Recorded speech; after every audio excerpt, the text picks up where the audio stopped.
everyone, welcome back. So it's time for another exciting episode of my most loved fragrances, and we've had some absolutely stellar guests so far, and I'm really thrilled with today's guest. And we're going to find out all about his 5 most loved fragrances. So the guest today is Miguel Matos, the well-renowned perfumer, fragrance writer, and Fragrantica editor. So welcome to the show, Miguel. Thanks for joining us.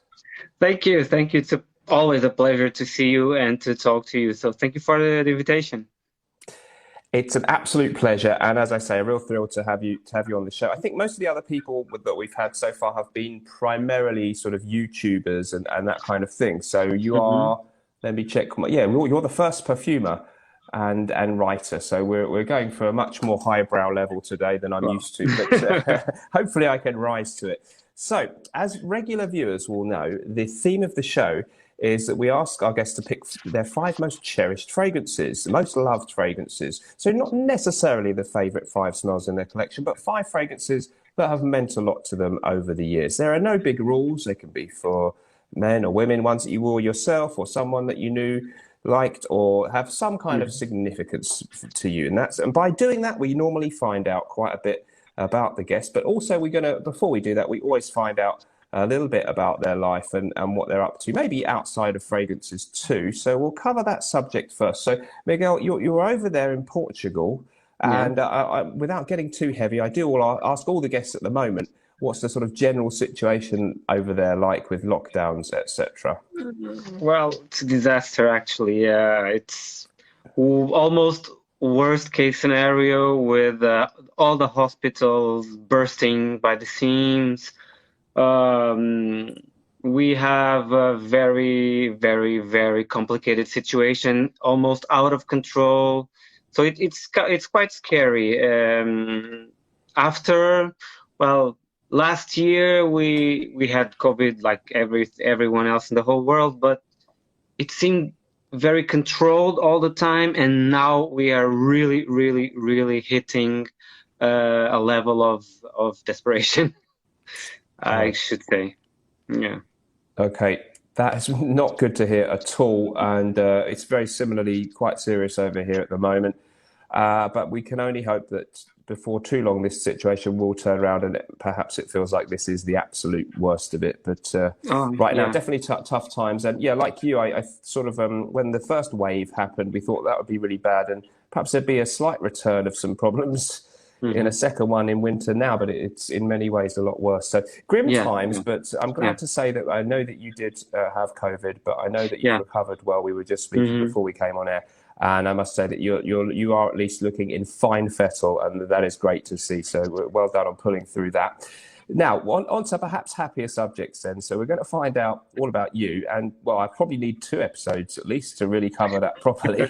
But I'm going to try, because you're a man with many dimensions to your achievements over the years. I'm going to just kick off with what you're at, where you're at now. Many people will know you originally as a fragrance online writer and, of course, an editor at Fragrantica. So can you just tell us a little bit about what your role is there? So I'm working for Fragrantica for 7 or 8 years now, and before Fragrantica, I used to be a journalist, arts and culture journalist. I also wrote about fashion and fragrance here in Portugal, but I was addicted to Fragrantica, like many of us are. And one day I saw that they were looking for an editor, a Portuguese-speaking editor that could translate all the news to the Brazilian website. So I applied and I got selected. And that's how it all started, because I was already a very active member of the website. And from there, I started not only editing the Portuguese version of the website, but also writing original content for the English one. And then it gets translated to all the websites that we have. I started interviewing perfumers, creative directors, getting to know the brand, started to go to the fragrance shows in Italy. And gradually I have become very connected with a lot of people that were my idols, my teachers, my friends. They became all of that.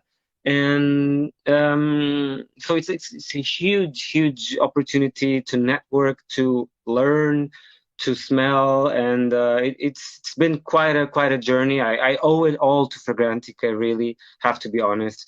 It's an amazing experience. Also made some very good friends in the team.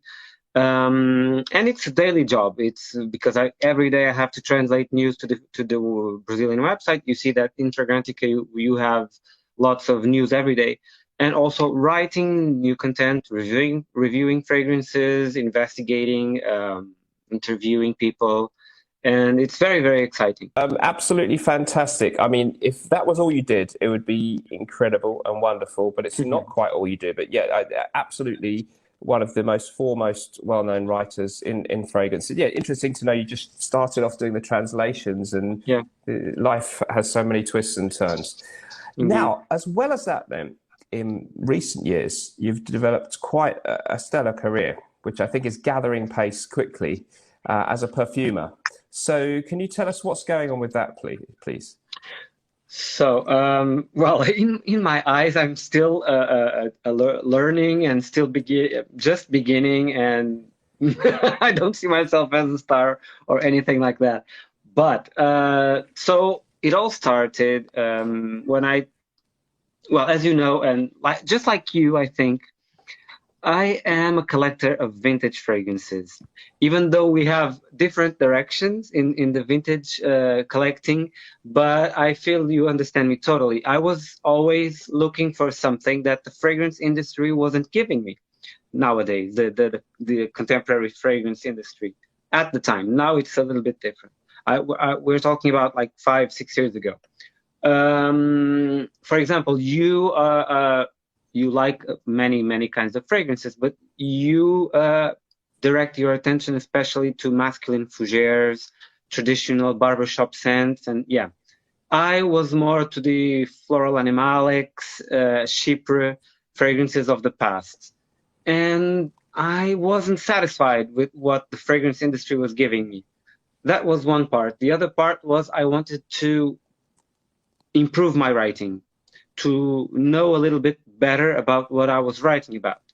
And so I decided to start buying essential oils, aroma chemicals, and I started blending them at home with disastrous results to begin with. But that's the way you start, of course. Yeah. And I insisted, I gave up for some time because I wasn't getting anywhere.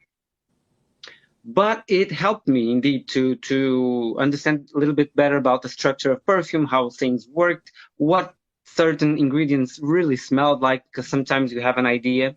For example, if you smell a perfume, you can think about how Ambroxan smells like, for example. But if you've never smelled it isolated, like as a raw material, you will never really know what it smells like. So that's important for a reviewer, I think.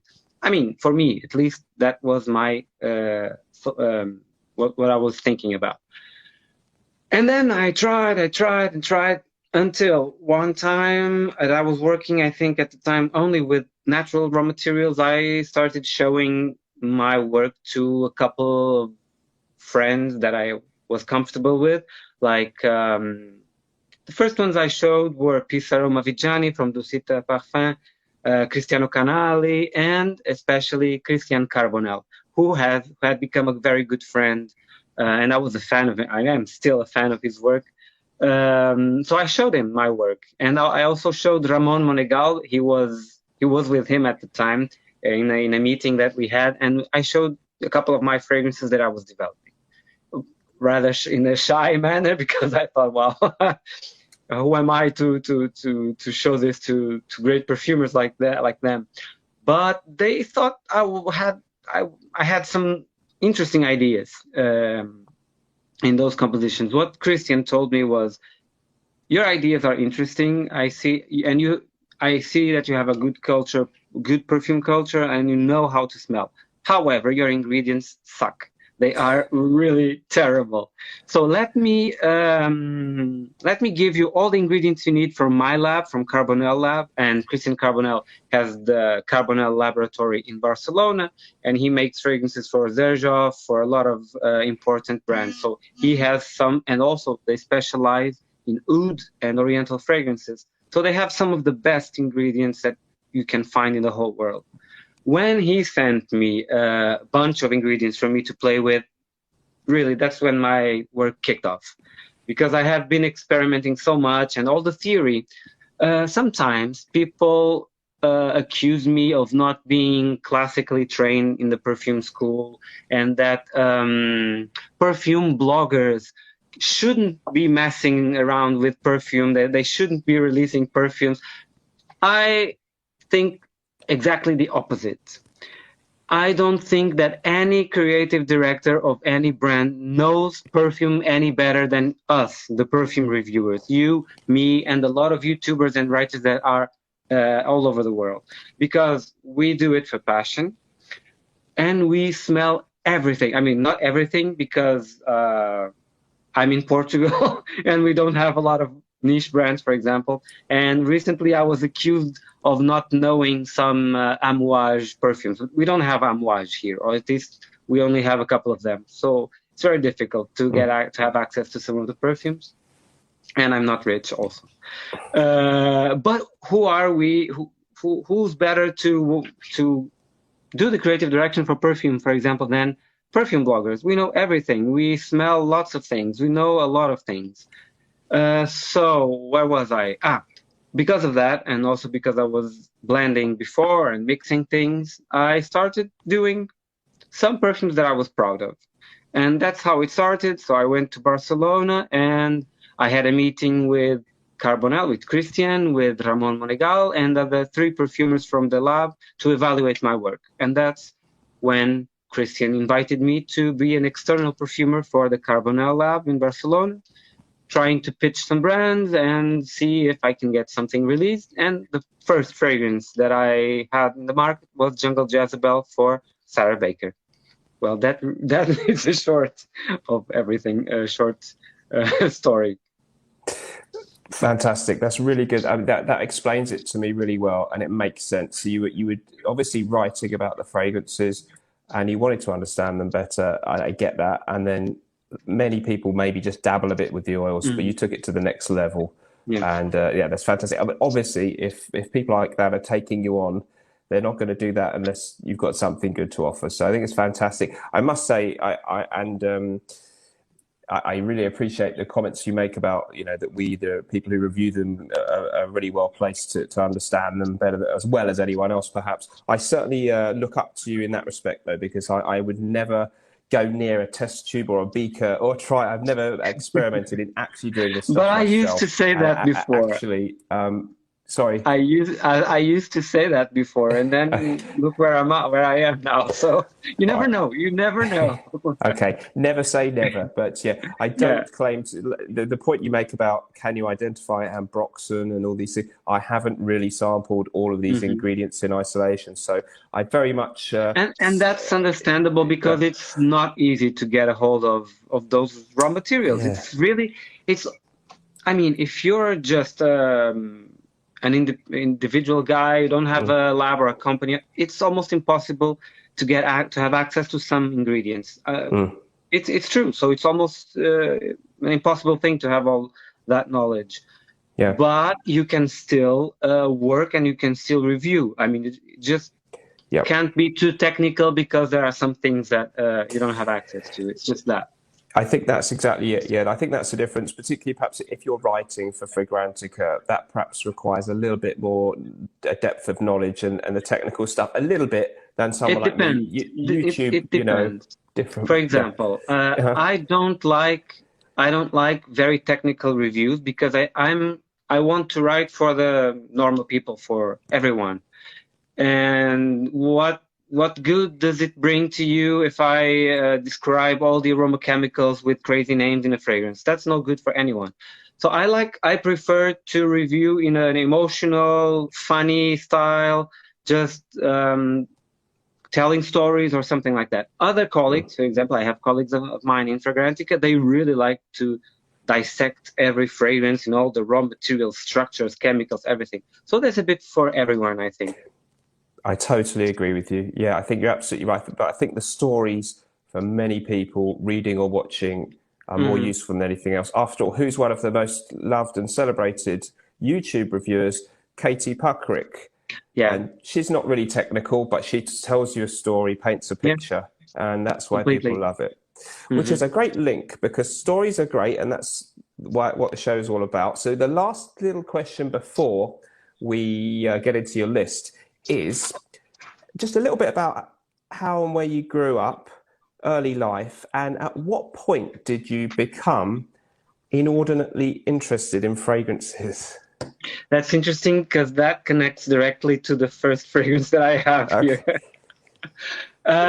So I come from a suburban town in the outskirts of Lisbon, and here in Portugal, and from a rather poor background. My family, my parents were very, very, very poor, and then they before I was born, their life got a little bit better, and we had an okay life, but we didn't have any money for perfumes. So in the house, we had supermarkets, drugstore fragrances, and that's it. However, I had an aunt who was a little bit more wealthier, and well, the structure of this fragrance isn't very good. Was a little had more money. Okay, she had more money, and she liked expensive stuff, so she bought perfumes. And I remember the first perfumes. Also, there were the Avon fragrances everywhere. And I remember them very well. And probably it started with the Avon fragrances, but also my aunt, she used to wear Calandre by Paco Rabanne, and she used to wear all the Heidic fragrance, all the Heidic, with all the Heid, not the Chanel No. 5, but around that family. And I remember I was interested in that. But the first time I had the notion that I had quite an obsession was with Poison by Christian Dior in the 80s, because I used to chase women around in the streets. I mean, if a woman passed by, and that could be very frequent because it was the 80s, smelling of Poison, I would follow her wherever she went. I had an English teacher. I used to sit at the front row of the class because I wanted to smell her, because she smelled of Poison, until the day she exchanged and she started wearing Trésor or something, and I went to the back row. So is this fragrance one then? Is this your first pick? No. Yeah, it's fragrance one. Yeah, it's fragrance one. Is Dior Poison? Yeah, it's Dior Poison. Okay. I have vintage. I have 3 vintage bottles. Yes. Even though the current formulation is okay, but I only have the vintage ones. I'm lucky to find them. So that's when I thought I really have an obsession, because I can't forget this. I can't think about anything else. It's Poison, and it's such a perfume that it's bewitching. It's entrancing. Really, it's very important for my journey. At what age roughly was that for you? What age were you when this was going on, roughly speaking? I should be around 10, maybe. Quite young then, yeah. I was born in 1977. Poison. Me too. Yeah. We're the same age. So probably I was around 10 or so, 11, something like that. Yeah, and it was, I mean, I think it still does it for me. It's such a voluptuous, here's the bottle. Classic. Yeah. Such a famous bottle. Yeah. It's beautiful, and the design of the box. I have soap, I have Esprit de Parfum, I have, this one is Eau de Toilette. I have many different versions. Okay. Oh my God. And this is like luxury, the pure definition of luxury for me, and opulence and sensuality. and even a little bit of aggression, but I like that. And I don't know, many people don't like Poison, but I think everyone has to agree that this is iconic and absolutely milestone in perfumery. I absolutely agree with you. And a lot of my viewers, frankly, the overwhelming majority are male viewers, and we do mainly focus on men's fragrances. But I would urge anybody out there to check out Poison by Dior as an absolutely iconic, incredible, powerful, potent, decadent, enigmatic perfume. Very, Also, very incredible. there was the advertising at the time. It was really different and almost scary because it was very mysterious. Some of the ads, the videos were directed by David Lynch, and they had like a panther, and they were kind of a almost disturbing ads, at least for a 10-year-old kid. And also, I have to say that I was always more attracted to feminine fragrances than masculine. And especially, I didn't like fougères. And that's a category that I have trouble with. Even though there are some, like 4 or 5, including Gravitas, that I really like. And Gravitas has an interesting story for me, because every time I tried it on my hand, I was okay. It's too serious for me. It's too uptight. It's beautiful. It's really perfect in composition, but it's not me. And I wrote the review on Fragrantica, but for the review, I gave it a full wearing, and it's different. It's so different when you just wear it a full day and you're not smelling it like directly, because many fragrances, at least for me, there's the impression that you have with the nose on your skin. It's not the best way to smell. And the cloud is what defines the perfume, I think. And in Gravitas, I think it's the cloud. And every time I wear it, I feel, well, this is really sensual, masculine, warm. It's a fougère, but it's such a warm fougère and so elegant. I feel like $100 million wearing it. And it's very interesting, the change of perception that you have with different kinds of wearing. Really nice. Thank you so much. I really, really appreciate that description and the fact that you took the time to mention So that's one of the few fougères that I really like to wear. Thank you. I really appreciate that. The other ones are Corus and yes. And Pour un homme de Caron. Pour un homme is amazing. I've got that. Yep. And very spicy. 2 or 3. So Poison is really and this explains my love for tuberose. One of my favorite notes is tuberose. And I quote Poison a lot in the perfumes that I make.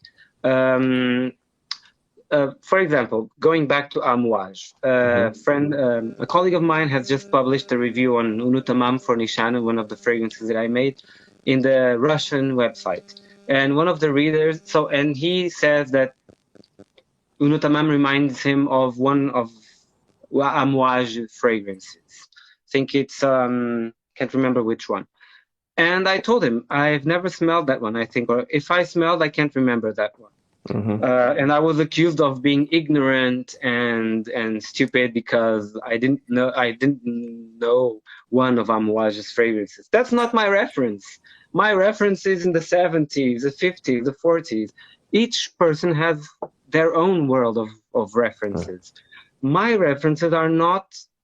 I mean, Amouage is a great brand, but that's not my reference. My reference is cheaper from the 70s, for example. So for me, or the 50s, for example, I could, if I had the same way of thinking, I could say, well, if you've never smelled Shocking by Schiaparelli, you're an ignorant. But no, to each their own. So if my world is cheaper, yes, I have to know Schiaparelli, Shocking.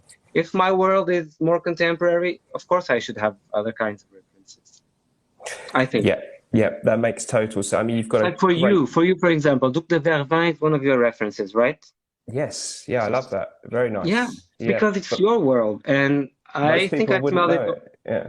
I think I smelled it once, Don't remember it very well, but it wasn't my style. So it's natural that it's not my reference, but it's okay. I think you're absolutely right. And you've got a great foundation if you understand some of the old classics. Yeah. And after all, who can keep up with all the new modern ones? So in a way, it's better to just go with And those. also many modern perfumes are just going back to the vintage and try to redo it, I think. Yeah, I think you're right. Yeah, there's only so many new things under the sun, and so of course, many of the new ones are playing reference to old, tried and tested formulas. Yeah, So but I I think just if you, wanted to go back. I wanted to go back a little bit please do. of my Yes. my childhood and how it began. The first time I had money, or the first time I could buy a respectable fragrance was, I think, in my when I was going to university, 18, 17. I remember, I don't know which order, but my first fragrances were Obsession by Calvin Klein, Habit Rouge by Guerlain, Bleu Marine. I had 3 bottles of Bleu Marine by Pierre Cardin, and Tuscany, Aramis Tuscany. Those were my first fragrances. Right. And they still are references to me. Also. Okay. So those are obviously much more masculine things, which was a question I was going to just ask, actually. I assume you have no qualms yourself wearing a fragrance, whatever gender it's originally aimed at. Yeah. I assume that doesn't concern you. No. But something happened when I discovered I could wear feminine fragrances. I think I was around 30 something. That old, when there was a time I got a little bit, I lost my interest in fragrance because there was nothing I liked, because here at the time we didn't have any niche perfume shops, and the mainstream fragrances were really boring. And I knew this guy. He smelled amazing. He smelled so good. But I never asked him what fragrance he was wearing. And then one day I went to his bedroom. I looked at the bottle and I saw the one by Dolce & Gabbana, the feminine version. And that was, wow, this guy wears a feminine perfume. And it suits him so well. Let's try the same. And then it all started with me. And so most of my fragrances would be considered feminine, and I love it. Brilliant. Okay. Certainly, it's a world that I'm guilty of not having enough knowledge of, just because of the way my journey's gone. And I've got to tell you, Miguel, I think like 90% or more of my viewers are men, and they're interested in men's fragrances. But it's something I'm really looking to change, because a lot of the real excitement is to be found in the feminine releases. Particularly, some of these big hitters you talk about, the classic ones. Even the old Chanel fragrances, these aldehydic ones, things like Dior Poison, even some of the Mugler releases like Angel and things. They're so iconic and important. Also some shippers, Mitsuko, for example. And some green fragrances in Chanel. There is number 19, Cristal. They are very green, so almost masculine. So if anyone out there is kind of stuck in a rut, a little bit bored, just keep sampling men's fragrances. Try some of the classic female ones, and you might find a whole new world. Okay, fantastic first choice. Great to get a bit of background. What's fragrance number 2, please? Fragrance number 2 comes more or less, it was some years after Poison, and so I discovered that I was addicted to perfume, but I had no money to buy them. So I used to go to all perfume shops, and at the time the perfume shops were not like open. You couldn't touch the products. You had to ask at the counter, can I smell this? Can I smell that? And it was really not a good experience. But there was one fragrance. I was given a sample, and oh boy, that sample was in my my drawer for years and years, and I smelled it, and it was the smell of the unattainable luxury product for me. First of all, it was a very good perfume. It was this one. No one remembers this. Only me, I think. Trusadi Action. I've heard So of it. there was this one, Trusadi Action, and there was a blue one called Trusadi Action Sport. Okay. And so one of the perfumery shops in my area had this, and I was given a sample, and oh, this is amazing. But I could never buy it because it was very expensive for me. I couldn't buy it, and it was discontinued shortly after. But I kept the sample, and I always loved it. It's not typical for me to like this fragrance. It's very herbal, completely herbal actually, but has a sweetness to it. You smell lavender, sage, like thyme, but also some vanilla, oak moss. It's kind of a chypre fougere. And interestingly, I almost forgot about this, but Trusardi is a name that for me means something that is not achievable, because that was what was happening at the time. Some time ago, that perfume shop where I used to go was closing, and they were selling testers, the old testers, for cheap, and I found this one. Great. Wow, my God, when I got this, it's like, I don't know, 20 something years in full circle. Okay, now I have it. I can have it now. And then a week later, I found another bottle online. Wow. So I have two. And these are 100 mils. So I'm okay with it. Oh, and also got the Trusadi Action Sport. I got them all. Wow. So this is the smell of achievement. Yeah. Oh, that's brilliant. You kind of got closure on that one by getting it. Yeah. I really, even to look at the bottle, it's like kind of makes me happy. It makes me happy. So if you have something that you want to achieve, maybe you can't achieve it now, but who knows in some years.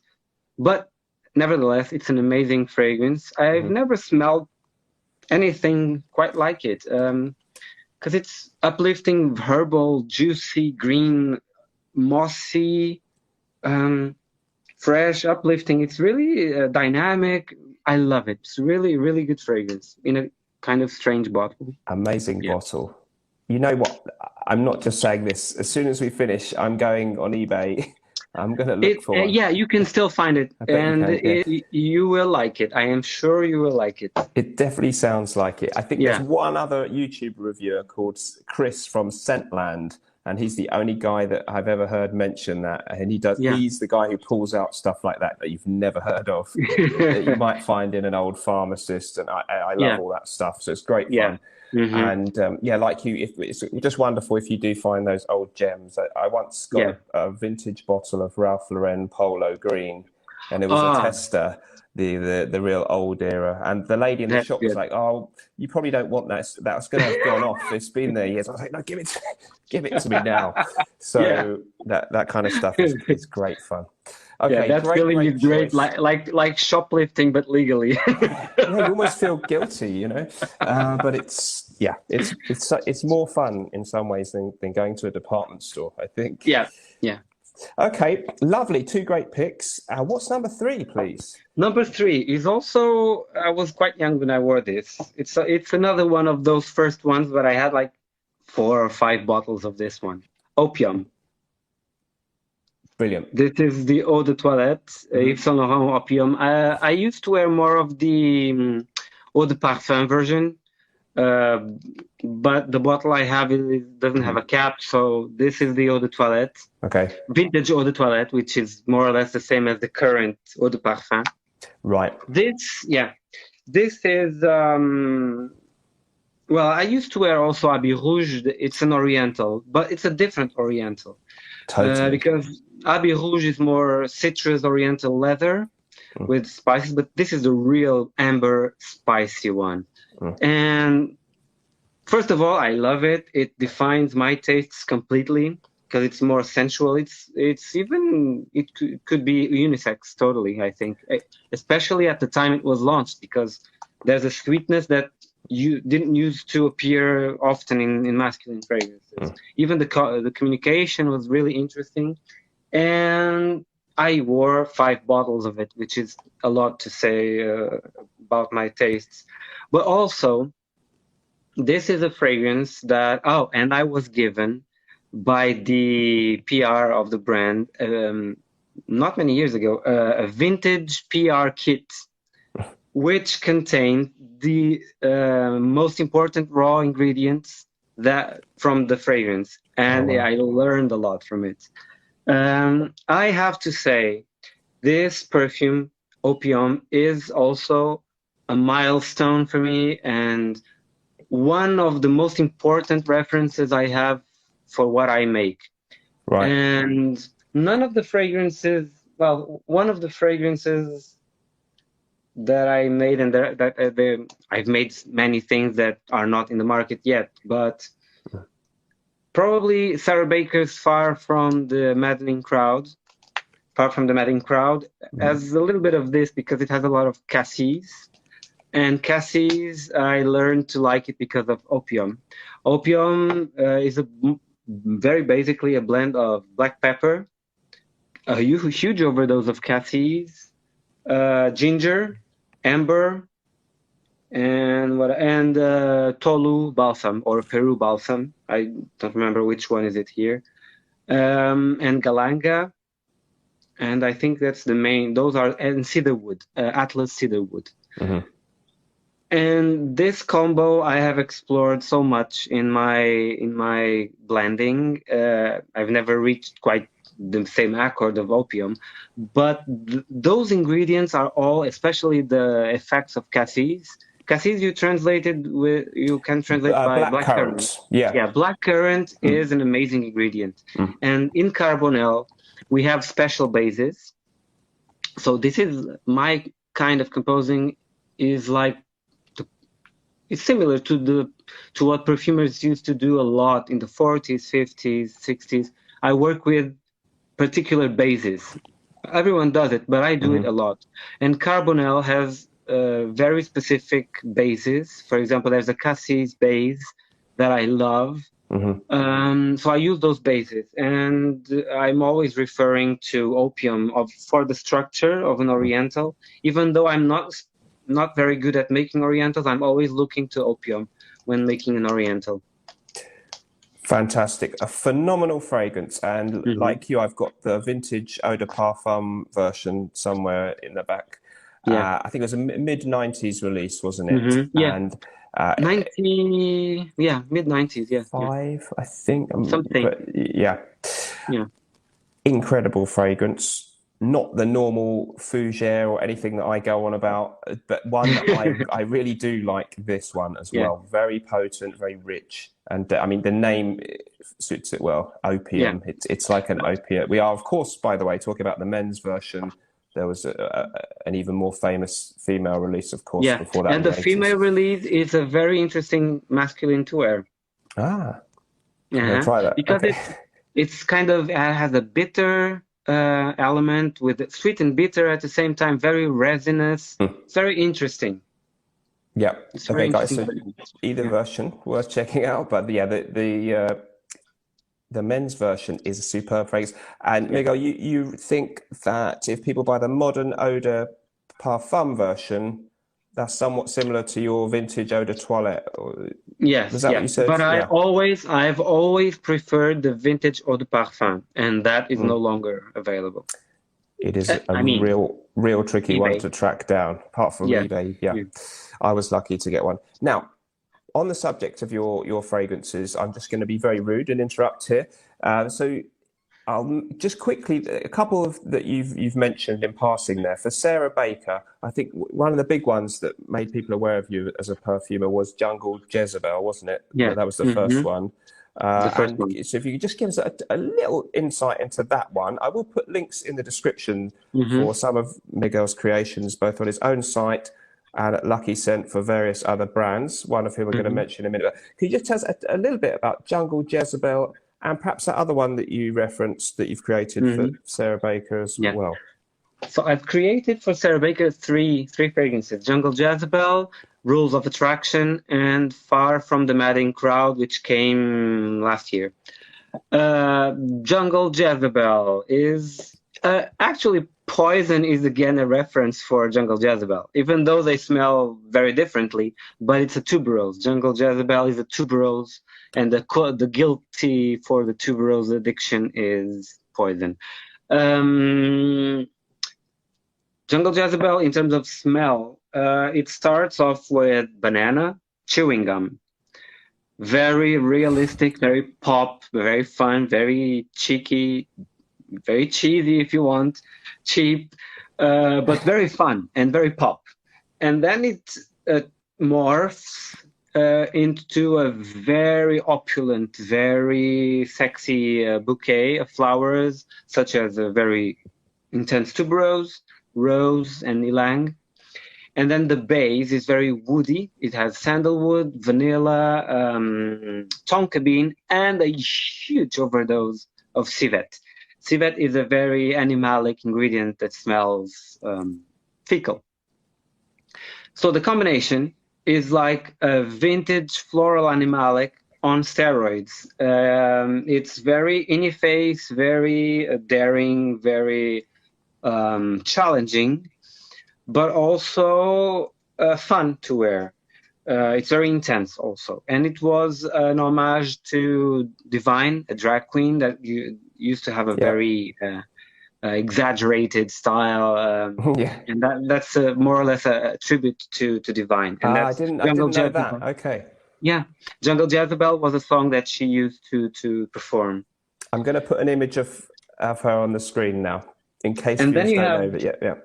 Then you have Rules of Attraction. It's and again, it has tuberose, but it's more of an iris and leather with cumin, so it's very dirty, but more elegant than Jungle Jezebel. And this latest one, Far from the Madding Crowd, is one of the most fresh and light fragrances that I've created. Right. It's quite juicy green because it has that top note of cassis, but also with the heliotrope and fresh flowers in the heart. Then you have oak moss, castoreum in the basic. It's kind of fruity, cheaper, but very light. It also has some camphorous elements with eucalyptus and bergamot. So it's very fresh, very vegetal, very natural smelling fragrance. I think I'm going to like that one. It sounds good. Yeah. Okay, so there's 3 examples for the great house of Sarah Baker. Now, I'm just going to butt in with one, and I hope I'm not stealing your thunder for later. So if I am, we'll edit it to be appropriate. But congratulations on winning the Art and Olfactions Award for Best Independent Perfume for Young Hearts. Yep. And this is by the brand Bruno or Acampora. Acampora, the company. So it's an Italian niche fragrance house. And this is a superbly rich chypre fragrance. A little bit green and piney, very woody and warming. And here I'm going to hand over to someone who can describe it better than me. So just tell us a little bit about that and how much it meant to you to get that huge accolade at the awards in 2020. Well, first of all, I never thought I could manage to get an Art and Olfaction Award, so it was a big surprise. For you to know, the ceremony took place by Zoom online because we already were in the middle of the pandemic. And I was watching at home. I knew that only the presenters, the hosts, and the people that got the awards would be on screen. So I had my pajamas and was watching it with my pajamas on. And suddenly someone called my name and I was, no, I have to get a jacket. Have to get a jacket. Oh my God. I would never imagine that I would win an award. So it was crazy. It was really unexpected. And also with a brand that I loved so much, Bruno Acampora. I used to be, for a short time, I played the role of the creative director at the brand also, but not anymore. And it's a chypre, a spicy green, coniferous, woody, mossy chypre. I can tell you that it has a little reference to many fragrances that I make have references to something in the past. In this case, Vent Vert by Pierre Balmain. That green, very airy, very juicy, fresh fragrance. But mine is twisted. Young Hearts is twisted because it's darker. It has a rose in the center, but it's all about galbanum, pine, and then the moss.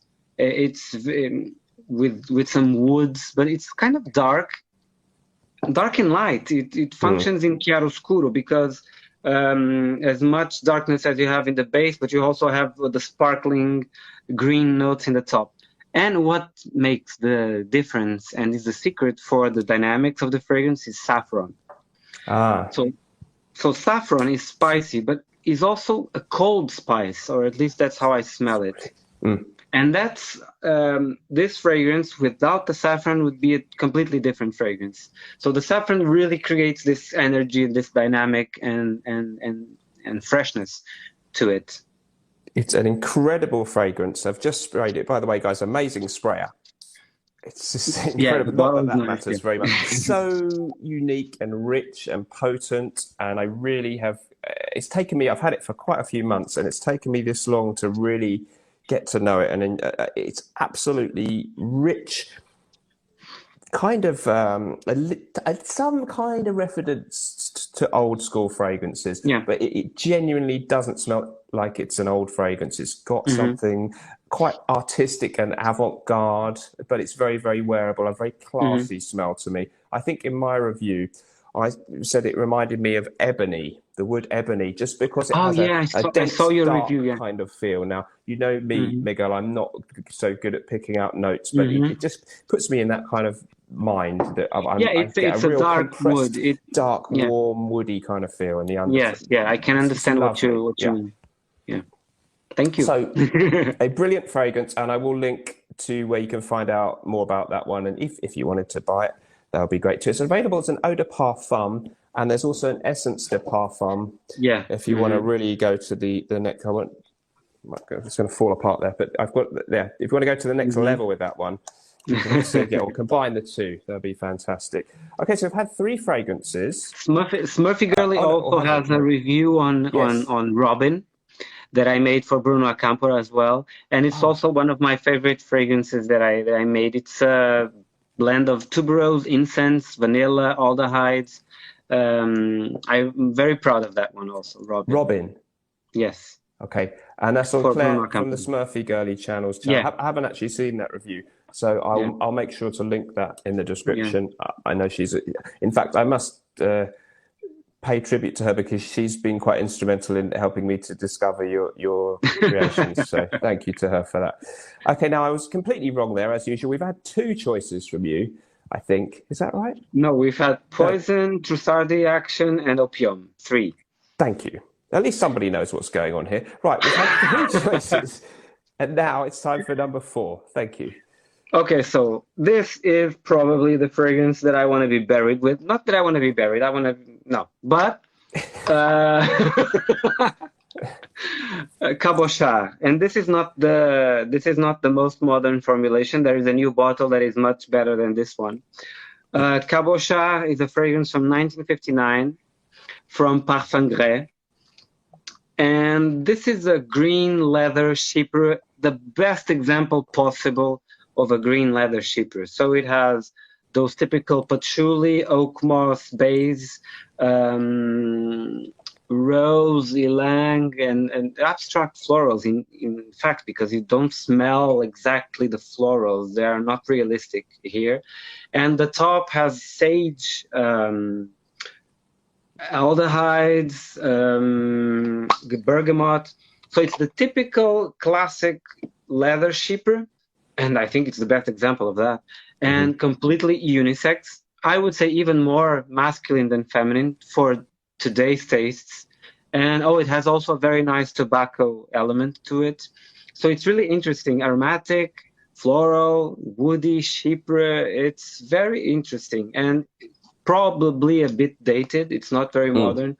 But this, if I had to say what kind of structure do I prefer to work with, or what comes most naturally from my hands, it's cheaper. Yeah. For sure, 100% cheaper. And the guilty for that is Cabocha. Among other shippers, I could mention 100 of them. But Cabocha for sure. And this is a fragrance that for me is the comfort scent. It's the fragrance that I have most bottles and backup bottles of. I've had a lot of them. I assume is it discontinued now? No. It's not discontinued. You can buy it everywhere, actually. It's not Sorry. expensive.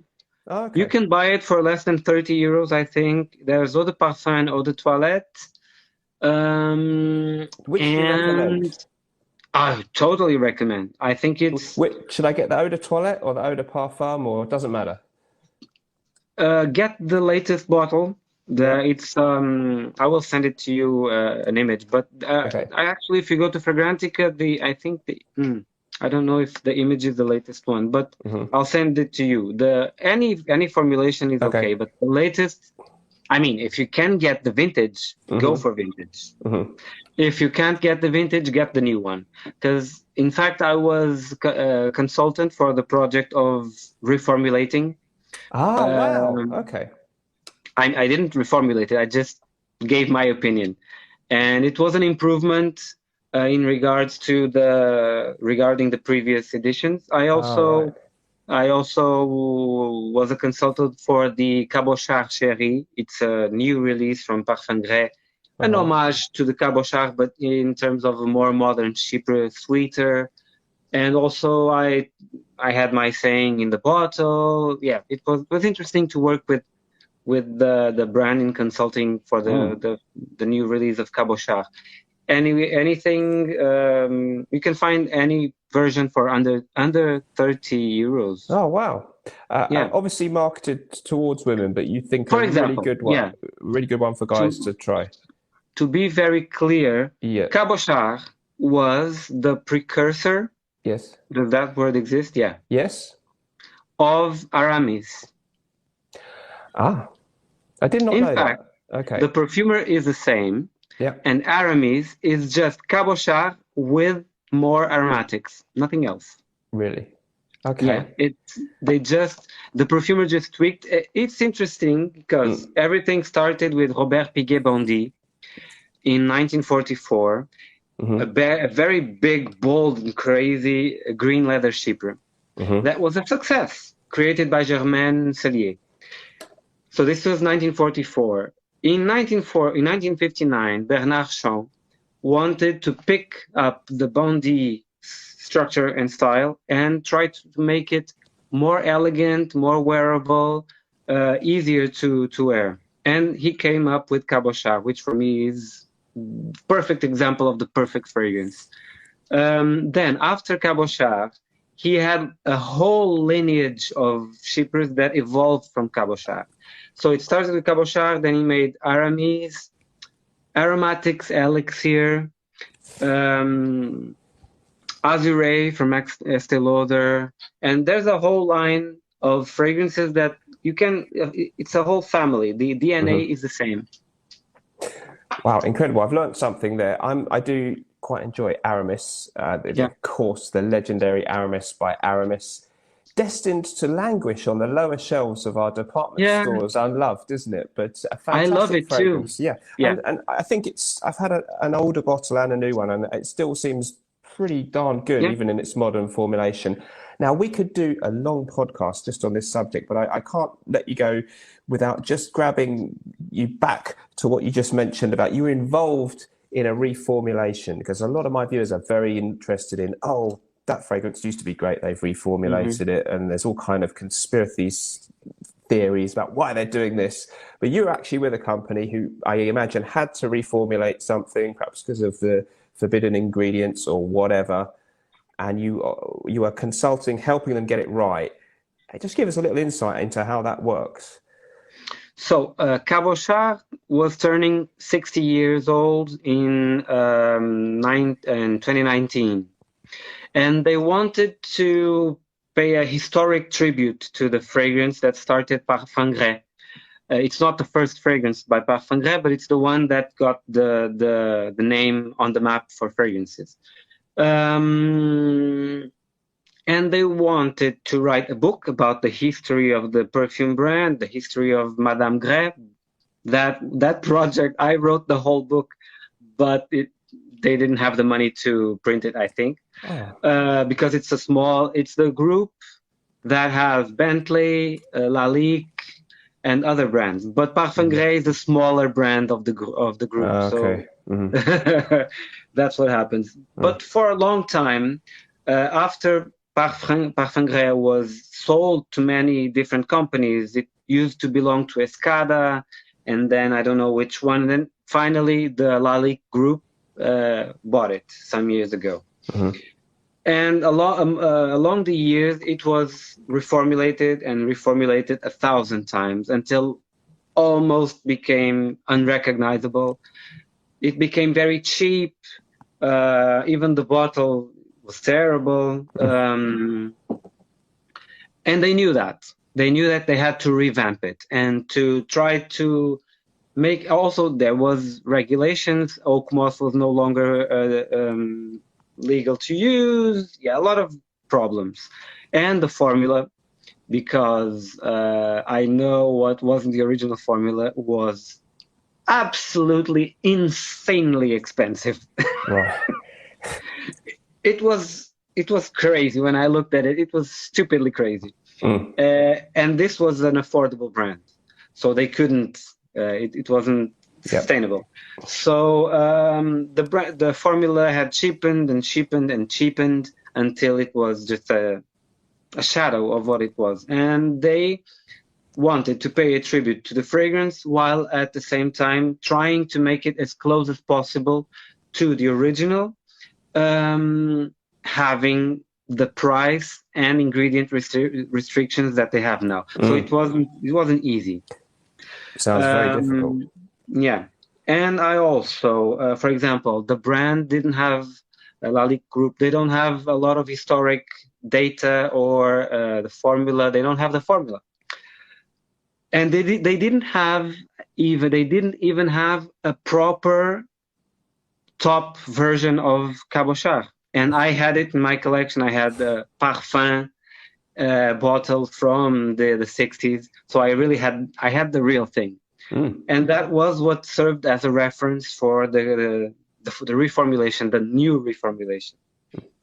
So the new formula doesn't smell like vintage, of course, because some ingredients don't even exist anymore. Yeah. But it's the closest we could get within the budget and restrictions. It's a great fragrance. Even the previous one is still a nice fragrance, but the latest formulation is an improvement, which is not what we can say about most reformulations. This latest reformulation is an improvement. It's a very decent fragrance. Even in Fragrantica, people are commenting that yes, it's not what it used to be, but it's better. It has become better. Even the bottle is more according to the old style and more qualitative. So it was a very good repositioning of the product. I love finding out a little bit about that. It's really interesting, and it's interesting to say the old formula was really expensive. So when people romanticize the old days, that they were bit more lavish in what they put into the fragrances. Maybe there is a little bit of truth in that. I was wondering if perhaps that was just a myth, but it sounds like there's truth in it. But for example, the perfume that you have there, I think you have Germain, right? Yes. Germain for me is a reference, a tribute to Cabocha. Oh, hang on. To Cabocha, to Jolie Madame. It doesn't smell the same because, for example, Germain has a lot of violet. And Cabocha doesn't have a lot of violet. But there are some elements, and that's why it's called Germain, because Madame Grès' real name was Germaine Krebs. So there's a reference there. But I am very open about my vintage references. I don't hide that I'm always studying the vintage formulas and trying to work from them and twisting them, because what I like to do is to create, not all the time. Sometimes I just make crazy modern things, but most of the time I take the vintage structures and twist them until they become something else. Love it. Okay, so Germain is one of the creations from Miguel's own brand, Miguel Matos Parfums or perfumes. And I have another one, Silverstone, here, but just revisiting Germain there. After that story, now I'm viewing it in a whole different light. So it's really good. And I will link that website too. I believe there might be a few issues in where you can get that stuff directly around the world. Yeah, now after Brexit, we can't ship to UK very easily. I ship only to mainland Europe now. Okay. Yeah. That is a shame, but hopefully that will you'll find a way around it in time. Yeah, and let's see. It's a real shame because there's some outstanding scents in your own lineup. Okay, fantastic. Well, I think we're on to fragrance number 5. We have 4. Huh?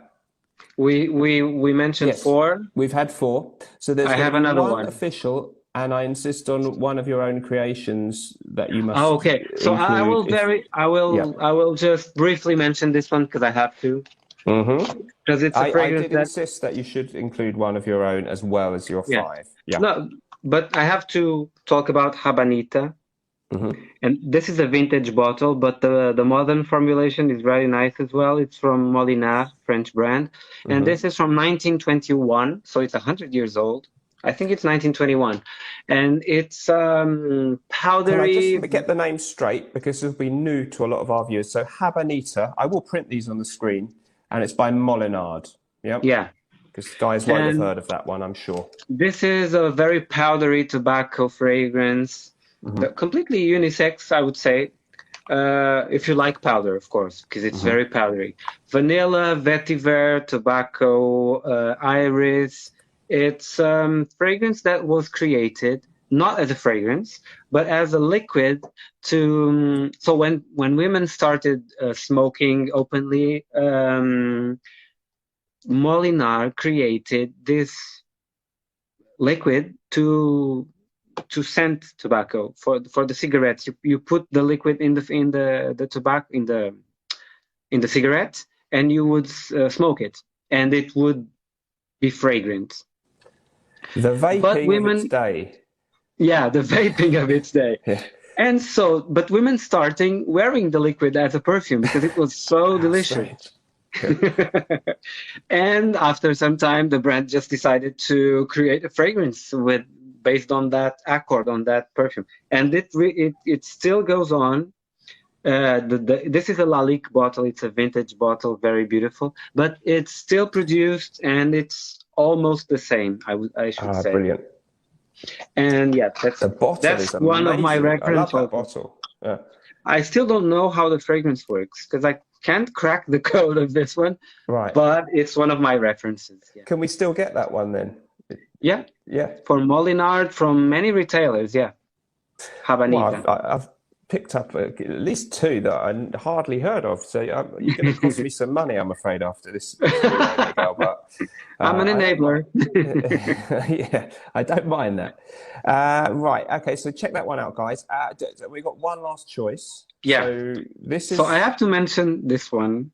This is what? I love the new bottle designs and the labels, by the way, Miguel. Yeah. Oh, I got fed up with the square bottles, actually. So this was your old design, but this is really good. Yeah, I like this. Yeah.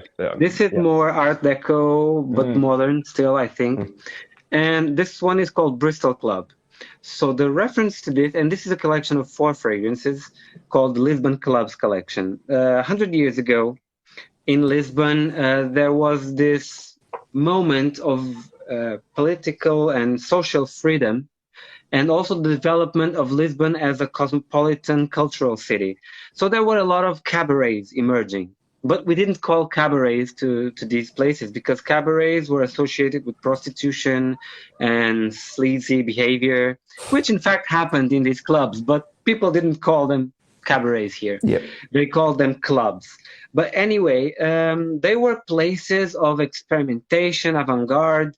The modernist artists of the time were all going to these clubs. There was Charleston, jazz, smoking, gambling. It was very exciting. And it's part of a kind of underground culture of the city. If you go to one of Lisbon's best art museums, Gulbenkian Museum, for example, you have a lot of paintings and drawings by artists of that time and some posters of those clubs. Bristol Club was one of those. There were many. And I created 4 fragrances that were really, really, really, really vintage. No doubt about it. Very vintage compositions. More on this is a Chypre. There's another Chypre because Chypre is what I like. And this one, Bristol Club, why is it special? Because it was so my mentor, Christian Carbonell, every time he smells what I do, he says, or it's okay. It's okay. It's okay is already a compliment. It's okay. Okay. This one was the first fragrance that I made that he says, it's good. And I was like, what? Wait a minute. It's good. Are you sure it's not okay? It's good. Yeah, it's good. It's good. Okay. Wow. And it's an orange blossom. Very luminous, but also very intense, with a mossy base, woody, mossy. Well, if you like young hearts, you will probably like Bristol Club. But Bristol Club is more golden. It's not so green. It's more golden, orange blossom. It's more luminous, I would say, but has a very, very mossy background. So it's foresty floral, I would say, and very vintage in its style. It sounds really good. I'm very keen to try that one out now. So thank you for bringing that one up. I really like the look of the new bottle designs. And Thank you. That's Bristol Club. And the new collection of 4 is called... The Lisbon Clubs. Lisbon collection. Club, sorry. Yep. Okay. Fantastic. It's comprised of Bristol Club, Club Majestic, Palace Club, and Majestic Club. Okay, so we can find out more details on all of those on the website there, and hopefully at some point maybe you'll get some of them over to other parts of the world too, because we don't want them just hopefully one day I can travel to London and just do a presentation over there. That would be interesting. Soon, when life is back to normal, that'll be absolutely great. I did, before I'd ever really been introduced to you, I think we crossed paths briefly at the Art and Olfaction Awards 2018, I think. Probably. In London. Yes, but, in London. Yeah. I don't think we spoke, but now I've had the honour to speak to you, and it's been absolutely amazing. Thank you. Thank you so much for sharing these picks. There was so much to talk about there, and so many things. I now want to go and do a separate hour podcast with you on that subject. So that's what goes on inside the fragrance industry, all this kind of stuff. But what you've given us today has been absolutely amazing and a real privilege for me. Great contrast for me, because actually the last video that I filmed was a reaction video watching Jeremy Fragrance in his underpants on the beach and reacting to it.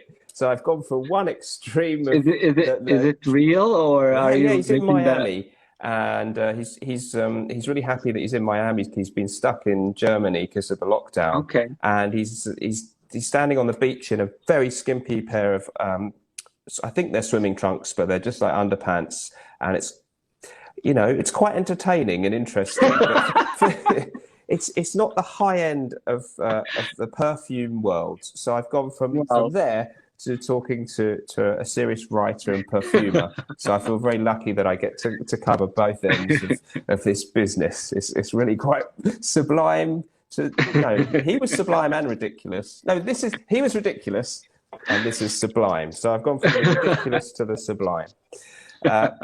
Okay, Miguel, thank you so much. Thank you for having me. Thank you so much. It's an honor, really a real honor. for being here. The honor was very much ours, I think. Everybody, please let us know what you thought about all that in the comments. I'll try and answer as many as I can. Until then, to everybody, thanks for joining us. Goodbye. And remember, whatever you're doing in life, let's project.